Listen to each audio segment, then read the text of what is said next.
राधे राधे भक्तों, कैसे हैं आप लोग? आई होप सब बढ़िया ही होंगे। तो सुबह जब हम पूजा करते हैं तो सबसे पहले हमें अपने मंदिर की साफ सफाई अच्छे से कर लेनी चाहिए। अगर मंदिर बड़ा है तो उसमें अच्छे से झाड़ू पोछा लगा लें। लेकिन मेरा मंदिर छोटा है तो मैं कपड़े से ही अच्छे से साफ सफाई करती हूँ। फिर सभी देवी देवताओं को जब पूजा करते हैं, तिलक आदि लगाते हैं, तो उन्हें अच्छे से साफ कर लेती हूँ।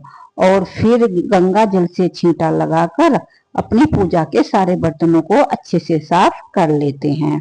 फिर जोत आदि जो हमें जलानी है, जैसे जोत तैयार कर लेते हैं, धूप बत्ती, अगरबत्ती और चंदन, जिससे हम अपने भगवान जी को टीका लगाते हैं। ये सभी सामग्री जो है वो सभी तैयार करके अपने मंदिर में रख लेती हूँ। फिर इधर उधर उठना नहीं पड़ता। तो सभी चीजों को अपने मंदिर में अच्छे से रख लें और अच्छे से अपना मंदिर साफ कर लें। जब मंदिर अच्छे से रहता है ना, चमचमाता मंदिर रहता है भगवान का घर, तो बड़ा मन लगता है। घर को तो देखो रोज ही साफ करते हैं, लेकिन हमें अपने भगवान जी का घर भी अच्छे से साफ करना चाहिए, क्योंकि ये तो हमारे देवी देवताओं का घर है, हमारे घर का मंदिर है। तो हमेशा ध्यान रखें कि जैसे हम रोजाना घर की साफ सफाई करते हैं, पूरे घर में झाड़ू पोछा अच्छे से लगाते हैं ना, ऐसे ही हमें अपने मंदिर को भी बिल्कुल साफ सुथरा रखना चाहिए।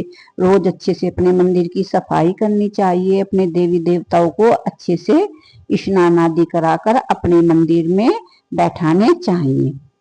और फिर मैंने सारे काम पूजा के कर लिए हैं, पूरी पूजा की तैयारी अच्छे से कर ली है। अब चंदन की कटोरी रख देती हूँ, ताकि सभी देवी देवताओं को चंदन का टीका लगाना है। ये सब करने के बाद मैं सबसे पहले अपने ठाकुर जी को जगाती हूँ। अच्छे से अपने ठाकुर जी को जगाने के बाद फिर ठाकुर जी को थोड़ी देर बैठकर उनका अच्छे से मुंह आदि पोंछती हूँ। ये मेरा रोज ही सुबह का रूटीन होता है। अच्छे से कान्हा जी का मुंह आदि पोंछ लेते हैं और फिर अपने कान्हा जी को अच्छे से जल पिलाती हूँ। मैं इनके पास 1 लोटा जल जरूर रखती हूँ और उसके बाद उसमें से ही शीतल जल अपने ठाकुर जी को पिलाती हूँ।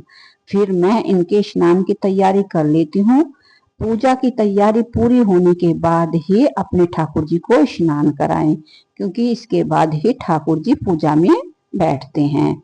जहाँ हमें ठाकुर जी को स्नान कराना है, उसमें तुलसी डालकर या जो भी हमारे पास सामग्री है, उसे फूल आदि वो अच्छे से डाल लें और अपने ठाकुर जी को प्यार से स्नान करा लें। मैंने ठाकुर जी को बड़े अच्छे से गुलाब के फूल डालकर प्यार से स्नान करा लिया है। बस ठाकुर जी को स्नान कराने के बाद अब अच्छे से ठाकुर जी को श्रृंगार आदि कर लेते हैं, क्योंकि देखो सबका अपना अपना भाव होता है। भक्ति का कोई नियम नहीं होता, सबके अपने भाव अलग अलग होते हैं।